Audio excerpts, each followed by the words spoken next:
Rūtas runas flomasters un klausīšanās spēle. Rūta bija viena no tām meitenēm, kurām idejas lēca ārā no galvas kā popkorns. Kad viņai radās doma, viņa gribēja to pateikt tūlēt. Tas bija jautri, bet dažreiz viņa nejauši pārtrauca citus. Šodien skolā, stundas vidū, Mārtiņš stāstīja par savu vasaras ceļojumu uz jūru. Rūtai pēkšņi ienāca prātā, ka viņas vecmāmiņa arī dzīvo pie jūras.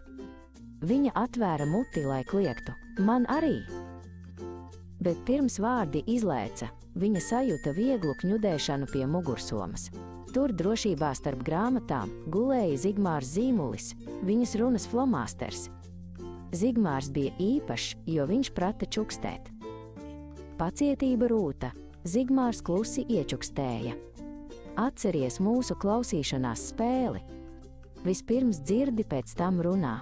Tu zaudē punktu, ja pārtrauc. Rūta cieši aizvēra acis, ieelpoja un atkal atvēra tās.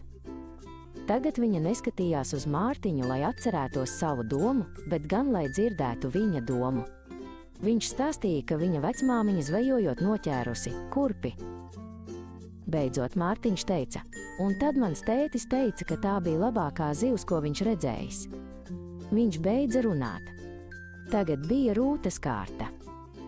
Skolotāja Elīna, Rūta teica ar skaidru balsi, tas bija smieklīgi par kurpi. Mana vecmāmiņa arī dzīvo pie jūras, bet viņa zivis ķer ar tīklu, nevis ar makšķeri. Skolotāja Elīna pasmaidīja. Ļoti labi, Rūta, tu pacietīgi noklausījies Mārtiņu. Redzi, kad mēs ļaujam citiem pabeigt, mēs uzzinām visas jautrās detaļas, piemēram, kurpes vietā zivs. Pēc stundas Rūta atvēra savu mugursomu. Zigmārs Zīmulis atkal čukstēja. Tu ieguvi 10 punktus, Rūta. Tu dzirdēji par kurpi. Ja tu būtu pārtraukusi, tu zinātu tikai to, ka vecmāmiņa dzīvo pie jūras. Rūta noglāstīja Zīmuli. Klausīšanās spēle bija grūta, bet ļoti vērtīga. Paldies, Zigmār, viņa teica. Rīt mēs klausīsimies vēl uzmanīgāk. Kurš zina, kādus smieklīgus stāstus mēs vēl uzzināsim?